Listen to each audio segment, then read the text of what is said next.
Good morning students. आज अपने topic discuss करेंगे और वो है relation between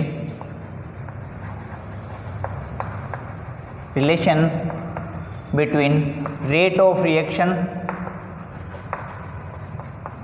and stoichiometry.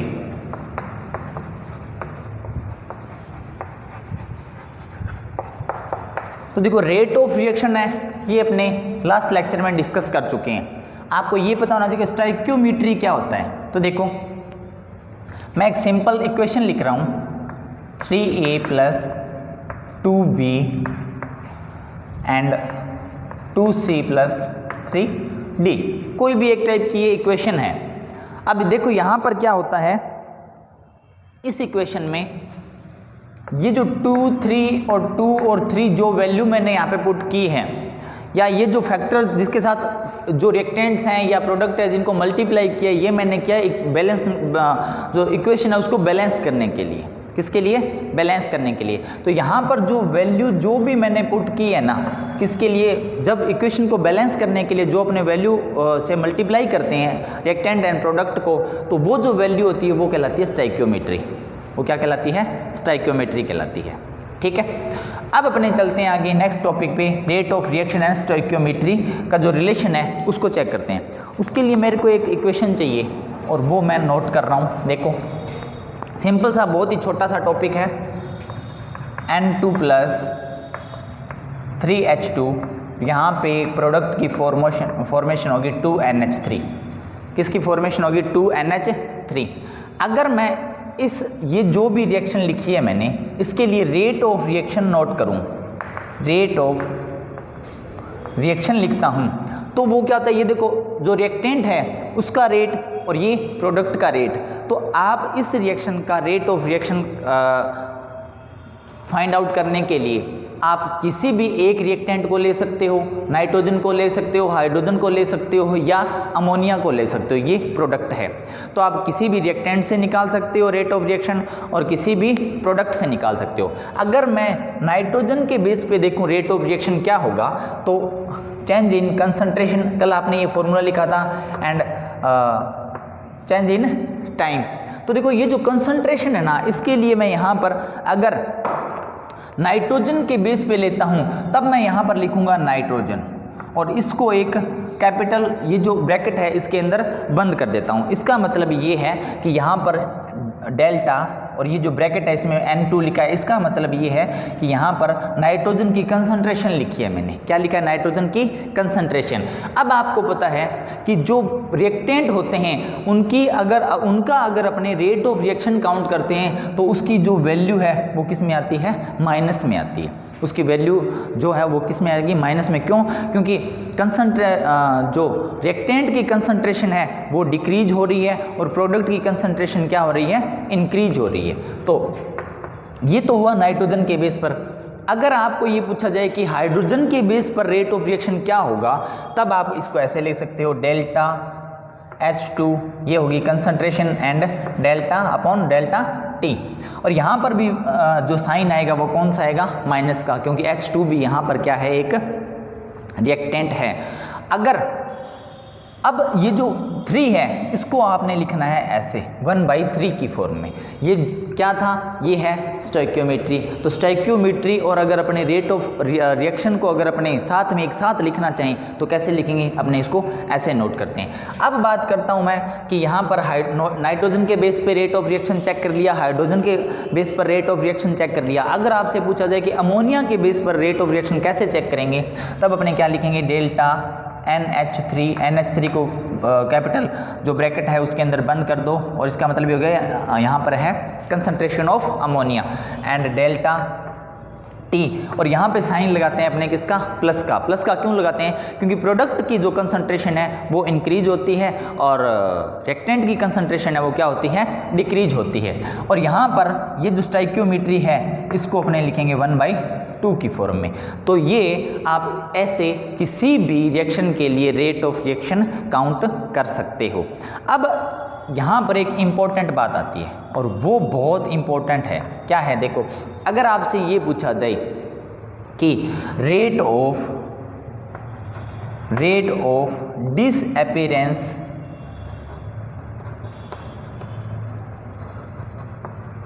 Of आपको H2 काउंट करना हो तो क्या लिखोगे, rate of disappearance of H2। इसका मतलब ये है कि H2 पहले N2 की बात कर लेते हैं अपने, rate of disappearance of N2। अगर इसका फॉर्मूला आपको लिखना पड़े तब आप क्या करोगे, तब आप इसका फॉर्मूला सीधा डायरेक्ट यही फॉर्मूला लिखोगे, डेल्टा N2 अपॉन में डेल्टा T। ठीक है, अब देखो, अब अगर आपसे ये पूछा है rate of disappearance of H2, अगर आपको फॉर्मूला लिखना पड़े तो आप ऐसे लिखोगे, डेल्टा H2 अपॉन में डेल्टा T।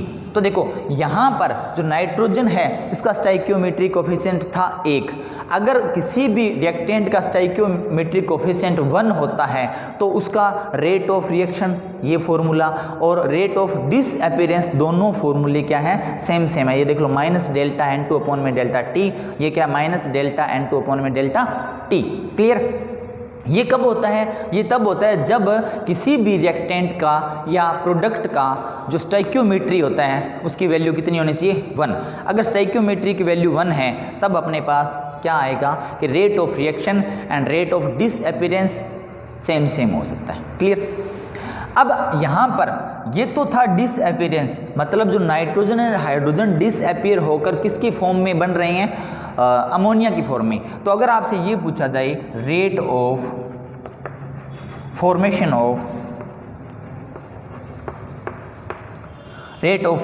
ऑफ NH3, अगर आपसे ये पूछा जाए तब अपने क्या करेंगे, इसको ऐसे लिखेंगे, प्लस डेल्टा NH3 की कंसंट्रेशन अपॉन में डेल्टा T। ठीक है, तो अब यहाँ पर क्या है कि यहाँ पर जब आप डिसअपीयरेंस, रेट ऑफ डिसअपीयरेंस या रेट ऑफ फॉर्मेशन काउंट करते हो तब आपने जो स्टाइक्योमेट्रिक कोफिशिएंट जो भी था उसको नहीं लिखना। ठीक है, तो अब इसमें क्या डिफरेंस है, ये तो है रेट ऑफ रिएक्शन और ये क्या है, रेट ऑफ डिसअपीयरेंस। इसमें 1/3 का जो है वो डिफरेंस है। किसका डिफरेंस है, ये देखो, ये 1/3 और ये यहाँ पे कुछ नहीं है, और इसमें किसका डिफरेंस है, 1/2 का। तो ये हुआ, ये इंपॉर्टेंट चीज़ें ध्यान रखना कि क्वेश्चन आपसे क्या पूछा गया है, रेट ऑफ डिसअपीयरेंस पूछा गया या रेट ऑफ रिएक्शन पूछा गया, उस हिसाब से अपना उसका फॉर्मूला लिखेंगे। आगे देखो नेक्स्ट, इसी से रिलेटेड मैं आपको एक छोटा सा सिंपल सा क्वेश्चन बताता हूँ। वो क्या है, देखो क्वेश्चन लिख रहा हूं मैं, और क्वेश्चन ये है, आपको रेट ऑफ रिएक्शन दिया हुआ है is equal to 2 × 10⁻³ mole litre inverse second inverse. तो आपको क्या काउंट करना है, ratio between, count the ratio between rate of disappearance of N2 and formation of rate of formation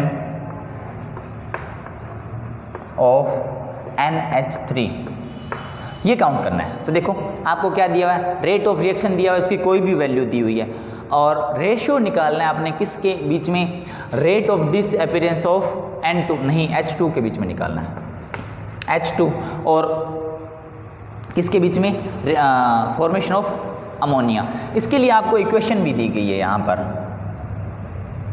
N2 + 3H2 2NH3, ये अब आपको क्या दी गई है, इक्वेशन भी दी गई है। इस इक्वेशन का रेट ऑफ रिएक्शन ये है, और रेशियो निकालना है किसका, H2 का डिसअपीयरेंस और अमोनिया का फॉर्मेशन।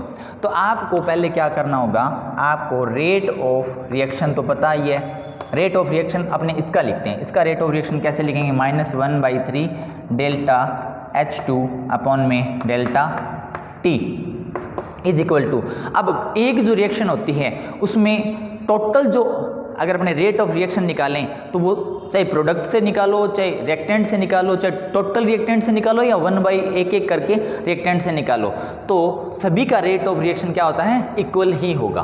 तो यहाँ पर क्या आ जाएगा, यहाँ पे आ जाएगा +1/2 डेल्टा NH3 अपॉन में डेल्टा टी। क्लियर, ये आ गया।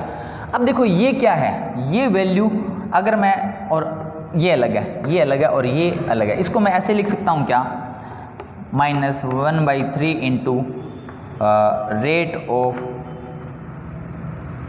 ऑफ यही तो पूछा, rate of disappearance of H2 is equal to 1/2, और ये क्या है, इंटू रेट ऑफ क्या, फॉर्मेशन ऑफ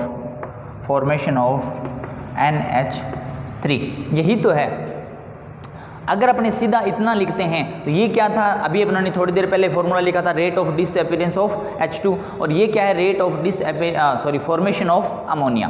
क्लियर, तो आपको पूछा क्या गया है, आपको पूछा गया है रेशियो निकालना है किस किस के बीच में, disappearance of H2 and rate of formation of NH3 के बीच में। क्लियर, तो देखो यहाँ पर अगर अपने रेशियो निकालना है किसका, इसका, तो मैं इसको ऐसे लिख लूँ क्या, रेट ऑफ, शॉर्ट में लिख रहा हूँ, disappearance of H2 upon ratio तो ऐसे ही निकलता है, तो रेट ऑफ फॉर्मेशन ऑफ क्या, NH3, और वैल्यू है उसको एक साइड कर दो, ये क्या था, ये इसके मल्टीप्लाई में इधर जाएगा तो 3 क्या आ जाएगा, 2 आ जाएगा।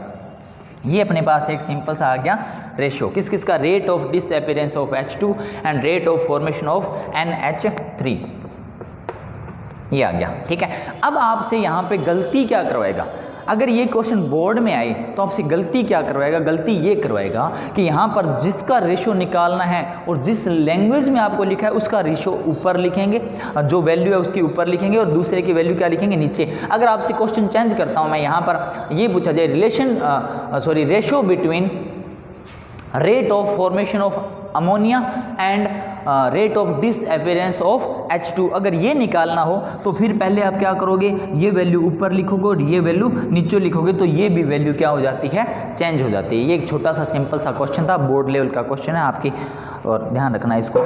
ऐसे अगर आपको और भी क्वेश्चन मिलते हैं तो उसकी प्रैक्टिस करना।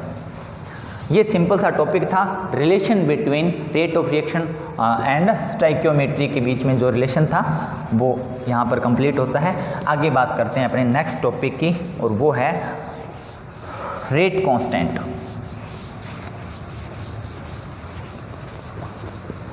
नेक्स्ट टॉपिक है रेट कांस्टेंट। रेट कांस्टेंट, देखो कल अपने बात की थी, A एंड B कोई भी रिएक्टेंट है और प्रोडक्ट में कन्वर्ट हो रही हैं। सपोज दैट इसके 10 मोल लिए हुए हैं और यहाँ पर इसके क्या है 0। फिर मैंने आपको बताया था ये 9, 8, 7, 6 ये कम होते जाएंगे, ये भी कम होते जाएंगे, और ये क्या हो जाएगा 1, 2, 3, 4, 5 ये ऐसे इंक्रीज हो जाते हैं। तो देखो जब जो प्रोडक्ट है, दो प्रोडक्ट अपने यहाँ पर A एंड B, उसकी कंसंट्रेशन मान लो, उसके नंबर ऑफ मोल्स मान लो, नंबर ऑफ पार्टिकल्स मान लो, कुछ भी मान लो, जब वो आपस में रिएक्ट करना स्टार्ट कर देंगे और प्रोडक्ट की फॉर्मेशन होनी स्टार्ट हो जाएगी, तो इसकी कंसंट्रेशन है वो क्या होती जाएगी, डिक्रीज, और प्रोडक्ट की कंसंट्रेशन ये क्या होती जाएगी, इंक्रीज होती जाएगी। ये आपको पता है। तो आप यहाँ से अपने ये बात बता सकते हैं क्या, थोड़ा सा सोच के देखो, मैंने सिर्फ 10 और 10 पार्टिकल्स लिए, अगर मैं यहाँ पे 20 एंड 20 पार्टिकल्स ले लेता हूँ तो रेट ऑफ रिएक्शन इंक्रीज हो जाएगा। क्यों? क्योंकि जो नंबर ऑफ कोलिजन है ना, कोलिजन जो मतलब A एंड B जो है उसको आपस में जो मिलने की जो दर है, मतलब उसको कोलिजन बोलते हैं अपने, तो उनके आपस में जो कोलिजन है, नंबर ऑफ कोलिजन वो क्या हो जाएंगे, इंक्रीज हो जाएंगे, तो रेट ऑफ रिएक्शन भी क्या हो जाता है, इंक्रीज हो जाता है। यहाँ पर एक रूल दिया था, एक रूल है, और वो ये है, पहले एक इक्वेशन लिखता हूँ मैं, वो ये है A प्लस B और C plus D and D। यहाँ पे देखो, यहाँ पे जो स्मॉल लेटर्स लिखे हुए हैं ना, वो तो है स्टोइकियोमेट्री। स्मॉल लेटर्स वो क्या है, स्टोइकियोमेट्री, और जो कैपिटल A एंड B है वो तो है रिएक्टेंट, और जो कैपिटल C एंड D है वो क्या है, प्रोडक्ट। क्लियर? अब यहाँ पर एक रूल आया था और वो था law of mass action. Law of mass action ये क्या कहता है कि रेट ऑफ रिएक्शन जो होता है ना, रेट ऑफ जो रिएक्शन होता है वो डायरेक्टली प्रोपोर्शनल होता है किसके, कंसंट्रेशन ऑफ रिएक्टेंट की। ऑल रिएक्टेंट मान सकते हैं अपने, कंसंट्रेशन ऑफ ऑल रिएक्टेंट के। तो क्या लिखा कि rate of reaction is directly proportional to concentration of all reactants, और ये रूल क्या था, लॉ ऑफ मास एक्शन। अब देखो इससे अपने समझते हैं कि कंसंट्रेशन ऑफ ऑल रिएक्टेंट्स ये क्या है, कैसे इसको आगे डिस्कस करेंगे। देखो rate of reaction directly proportional, इस इक्वेशन के लिए निकालूं तो कंसंट्रेशन ऑफ ऑल रिएक्टेंट, मैं रिएक्टेंट की कंसंट्रेशन को ऐसे लिख रहा हूं, ए एंड बी मल्टीपल होता है, कंसंट्रेशन ऑफ ऑल रिएक्टेंट्स लिख दिया, मतलब टोटल जो रिएक्टेंट्स होंगे उनका क्या होगा, मल्टीपल होगा, डायरेक्टली प्रोपोर्शनल किसके, रेट ऑफ रिएक्शन के। तो अब यहाँ पर मैं एक अलग वैल्यू लिख रहा हूँ एक्स एंड वाई। अब ये यहाँ पर ये क्या है, ए एंड बी, ये स्टाइक्योमेट्री है।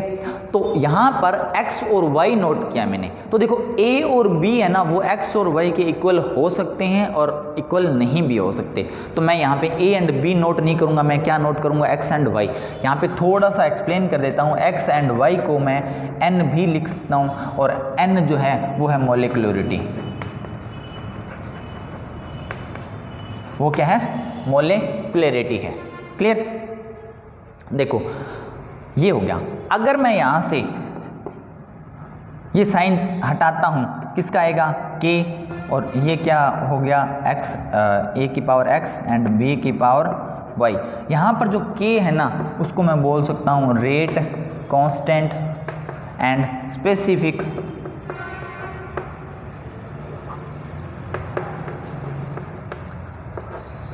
Rate of reaction. इसके दो नेम है अपने पास यहाँ पर, क्या क्या है, के क्या बोल सकता हूँ इसको मैं, रेट कांस्टेंट, या इसका दूसरा नेम है वो क्या है, स्पेसिफिक रेट कांस्टेंट, ये है के। तो इसी को अपने पढ़ रहे हैं, टॉपिक क्या था, रेट कांस्टेंट। यहाँ पर अपना रेट कांस्टेंट मिल गया अपने को, rate of reaction is equal to k and x, a की पावर एक्स एंड बी की पावर वाई। अब देखो इस फॉर्मूले से अगर मैं जो k है उसकी डेफिनेशन निकालना चाहूँ तो मैं यहाँ पर ऐसे ले सकता हूँ कि जो a एंड b की कंसंट्रेशन है वो 1 के इक्वल है। किसके इक्वल है, a की कंसंट्रेशन भी कितनी मान लिया अगर 1, और b की कंसंट्रेशन भी अगर मैं क्या मान लेता हूँ 1, तो ये आ जाएगा क्या, rate of reaction is equal to k। Rate of reaction is equal to k. तो यहाँ से अगर मैं के की डेफिनेशन लिखूँ तो ये लिखूँगा क्या, देखो डेफिनेशन भी आनी चाहिए अपने को। तो ए एंड बी की वैल्यू क्या है 1 और रेट ऑफ रिएक्शन क्या है के। तो मैं ऐसे लिख सकता हूँ rate constant is that rate of reaction where अपने क्या ले लिया, all reactants, where the concentration of all reactants are unity. Equal नहीं मानेंगे अपने, इसको क्या मान सकते हैं, यूनिटी। तो देखो ये ले लिया मैंने, ये इसकी डेफिनेशन होगी, किसकी डेफिनेशन होगी, के की। तो क्या है, रेट ऑफ रिएक्शन क्या है, किसके इक्वल हो सकता है, के। कब हो सकता है कि जब ए एंड बी है ना उसकी जो कंसंट्रेशन है वो यूनिटी मतलब 1 ले लें। तो rate constant is that rate of reaction where as क्या है, concentration of all reactants are unity. ये होगी इसकी छोटी सी सिंपल सी डेफिनेशन। अब देखो आगे, अगर मैं बात करता हूँ कि जो के है ना उसके कैरेक्टर्स, के के कैरेक्टर्स की बात करता हूँ, तो ये जो है ना सबसे पहले बात करते हैं अपने कि के का जो के जो है वो रेट ऑफ रिएक्शन पर डिपेंड करता है, रेट ऑफ रिएक्शन जो है ना दोनों एक दूसरे पे डिपेंड करता है, तो ऐसे लिख सकता हूँ मैं, rate of reaction depends upon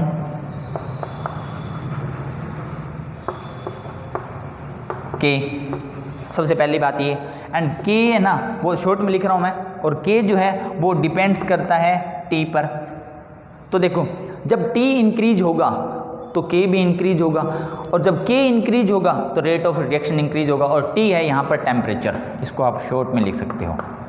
T क्या है? टेम्परेचर। तो जब अपने किसी भी रिएक्शन के लिए टेम्परेचर इंक्रीज करते हैं तो के इंक्रीज होता है, के इंक्रीज होता है तो क्या होता है? रेट ऑफ रिएक्शन भी इंक्रीज होता है। थर्ड पॉइंट की बात करता हूँ मैं अगर, तो जो के है ना वो मोलिकुलरिटी पर भी डिपेंड करता है। यहाँ पे वर्ड आ गया मोलिकुलरिटी। अब ये मोलिकुलरिटी क्या होती है इसको अपने नेक्स्ट लेक्चर के अंदर डिस्कस करेंगे, अपना पूरा टॉपिक है मोलिकुलरिटी, ठीक है। अब आगे चलते हैं अपने नेक्स्ट टॉपिक की बात करते हैं। नेक्स्ट टॉपिक या इसी से रिलेटेड जो है वो अपने बात करते हैं यूनिट ऑफ के। यहाँ पर अब जो टॉपिक बताने जा रहा हूँ मैं वो बहुत इंपॉर्टेंट है। यहाँ से कंपटीशन लेवल के क्वेश्चन आते हैं। कंपटीशन लेवल के मतलब कि जब आप +2 के बाद कोई कंपटीशन दोगे उसमें जो क्वेश्चन होंगे तो वो यहाँ से आपको कोई क्वेश्चन मिल सकता है। या अगर आप पहले के कोई एग्ज़ाम हुए हैं जैसे नीट, IIT, JEE है ना, उसमें ऐसे क्वेश्चन आपको मिल सकते हैं। तो यूनिट ऑफ के ये देखते हैं। तो देखो इसके लिए मैंने फॉर्मूला लिखा था अभी, rate of reaction is equal to k and a की पावर x एंड b की पावर y, और आपको ये भी बताया था x + y is equal to n, और n क्या होती है? मोलिकुलरिटी। या तो मोलिकुलरिटी मान सकते हैं या इसको ऑर्डर भी मान सकते हैं। क्या मान सकते हैं? Order of reaction. क्या मान सकते हैं इसको? ऑर्डर ऑफ रिएक्शन भी मान सकते हैं। तो देखो अभी एक बार जो मोलिकुलरिटी है और ऑर्डर ऑफ रिएक्शन है उन दोनों को मैं इक्वल मान रहा हूँ, बट इक्वल होता नहीं है ये, ठीक है, अलग अलग होता है ऑर्डर ऑफ रिएक्शन। देखो अब आपको सिर्फ अपने इसी पॉइंट पे बात करते हैं, ऑर्डर ऑफ रिएक्शन पे। यहाँ पे मैंने पहले भी मोलिकुलरिटी लिखा था, फिर भी मोलिकुलरिटी लिखा, और यहाँ पर मैं क्या लिख रहा हूँ? Molecularity oblique order of reaction. मतलब मैं इन एक n को ऑर्डर ऑफ रिएक्शन ले रहा हूँ यहाँ पर, और पहले मैंने क्या बताया था? मोलिकुलरिटी। तो दोनों को मैंने सेम मानना है, होते नहीं है, मानना है, मैंने ध्यान रखना, ठीक है। तो rate of reaction is equal to k, ये आ गया। ये क्या है? इसको मैं ऐसे लिख सकता हूँ कि ये कंसंट्रेशन है और इसकी पावर मैंने क्या लगा दी? n लगा दी। रिएक्टेंट की कंसंट्रेशन है, इसकी पावर मैंने क्या लगा दी? n लगा दी। x एंड y की जगह मैंने क्या लगा दिया? n लगा दिया। तो मैं ऐसे लिख सकता हूँ रेट ऑफ रिएक्शन। अब मैंने यूनिट निकालनी है k की यूनिट निकालने के लिए मेरे को k को अकेला करना पड़ेगा, और ऐसे लिख सकता हूँ मैं रेट ऑफ रिएक्शन अपॉन में कंसंट्रेशन की पावर n। अब आपको ये पता है कि रेट ऑफ जो रिएक्शन है, रेट ऑफ रिएक्शन उसकी यूनिट क्या होती है? उसकी यूनिट होती है मोल, लीटर इनवर्स और सेकंड इनवर्स। क्या होती है? मोल, लीटर इनवर्स और सेकंड इनवर्स। तो इसको मैं ऐसे लिखता हूँ, सिर्फ कंसंट्रेशन की यूनिट अगर अपने लिखना चाहें तो ये होती है मोल लीटर इनवर्स। क्या होती है? मोल लीटर इनवर्स, ये होती है। तो मोल यहाँ पर रेट ऑफ रिएक्शन की टोटल लिख ही लेते हैं अपने, मोल litre inverse second inverse upon में कंसंट्रेशन की पावर n। क्लियर? मोल लीटर इनवर्स, इसकी जगह मैं क्या लिख सकता हूँ? कंसंट्रेशन लिख सकता हूँ। तो यहाँ पे मैं ये लिख लिया मैंने, concentration into second inverse upon में कंसंट्रेशन की पावर n। अब देखो यहाँ पे भी कंसंट्रेशन है, यहाँ पे भी कंसंट्रेशन है। इन दोनों को अगर मैं एक जगह ले जाऊँ ऐसे हो सकता है, concentration into second inverse into concentration की पावर -n। क्या हो गया? नीचे से अब जब अपने ऊपर लेके जाते हैं पावर क्या हो जाएगी? -n। इसको अगर मैं इकट्ठा लिखना चाहूँ तो यहाँ पर लिख रहा हूँ मैं, इस वैल्यू को यहाँ पे लिखूँगा मैं। तो k इज इक्वल टू ये आ जाएगा कंसंट्रेशन की power 1 - n and second inverse, ये आ गया। ये अपना फॉर्मूला आ गया। इस फॉर्मूले से अपने जो सिलेबस है उसमें ऑर्डर ऑफ रिएक्शन निकालेंगे, और ऑर्डर ऑफ रिएक्शन आपके सिलेबस में दो ही हैं, zero order reaction and first order reaction. तो देखो आपसे किसी भी ऑर्डर के लिए रेट ऑफ के की वैल्यू पूछी जा सकती है। तो यहाँ पर अपने केस लेते हैं, case first, n is equal to 0 का मतलब होता है जीरो ऑर्डर रिएक्शन। क्या होता है? जीरो ऑर्डर रिएक्शन होता है। क्लियर? तो यहाँ से n की वैल्यू कितनी लिखूंगा मैं? 0 लिखूंगा। तो क्या आ जाएगा? कंसंट्रेशन की पावर 1 आ गई, और क्या आ गया? सेकंड इनवर्स आ गया। तो जीरो ऑर्डर रिएक्शन के लिए, और कंसंट्रेशन जो होता है उसकी यूनिट क्या होती है? मोल इनटू लीटर इनवर्स। तो जीरो ऑर्डर रिएक्शन के लिए, जीरो ऑर्डर रिएक्शन के लिए ये वैल्यू आ सकती है, ये यूनिट मिल जाएगी अपने को के की, क्या? मोल लीटर इनवर्स सेकंड इनवर्स। ठीक है? अगर मैं केस सेकंड लेता हूँ, उसमें n इज इक्वल टू 1 रखूँ, इसका मतलब है first order reaction, first order reaction. तो फर्स्ट ऑर्डर रिएक्शन जो लिखने जा रहा हूँ मैं, उसमें अपनों ने क्या करना है? देखो यहाँ पर ये एक अपना बेस फॉर्मूला है, इस फॉर्मूले में 1 माइनस 1 लिख देंगे। तो यहाँ पर क्या आ जाएगा? 0। और किसी की अगर वैल्यू या किसी की जो पावर 0 होती है उसकी वैल्यू होती है 1। तो के की इसकी पूरे का मतलब क्या हो गया? 1 हो गया। और अपना जो यूनिट है वो आ गई सेकेंड इनवर्स। कौन से के लिए? फर्स्ट ऑर्डर रिएक्शन के लिए। अगर मैं केस थर्ड लूँ और उसमें n इज इक्वल टू 2 लेता हूँ, और ये है second order reaction, second order reaction लेता हूँ, तो यहाँ पर क्या होगा? देखो यहाँ पे मैंने लिखा, चल इसको अपने पूरा करते हैं। k is equal to concentration 1 minus 2 second inverse, ये है। अब इसको मैं एक बार हटा रहा हूँ यहाँ से। तो देखो ये क्या हो जाएगा? 1 माइनस 2 हो गया। इसका मतलब ये हो गया क्या? कंसंट्रेशन की पावर -1 और सेकंड इनवर्स। कंसंट्रेशन की जो यूनिट होती है वो ये होती है मोल और लीटर इनवर्स, और बाहर भी क्या लगा है? इनवर्स और सेकंड इनवर्स। तो ये जब मैं अंदर इसको मल्टीप्लाई करूँगा तो ये आ जाएगा, ये -1, ये क्या हो जाएगा? प्लस का 1। तो इसकी हो जाएगी लीटर और मोल इनवर्स, और ये अलग ही पड़ा है सेकंड इनवर्स। तो ये अपनी वैल्यू किसकी आ गई? ये यूनिट किसकी आ गई? ये आ गई केस थर्ड के लिए, सेकंड ऑर्डर रिएक्शन के लिए। फर्स्ट ऑर्डर रिएक्शन के लिए जो यूनिट है वो है मोल पर लीटर पर सेकंड, और सिर्फ जो फर्स्ट ऑर्डर रिएक्शन है उसके लिए है सेकंड इनवर्स, और सेकंड ऑर्डर रिएक्शन के लिए है लीटर, मोल इनवर्स और सेकंड इनवर्स। ये अपना आज का टॉपिक यहीं पे कंप्लीट करते हैं। नेक्स्ट लेक्चर में नेक्स्ट टॉपिक डिस्कस करेंगे। Thank you.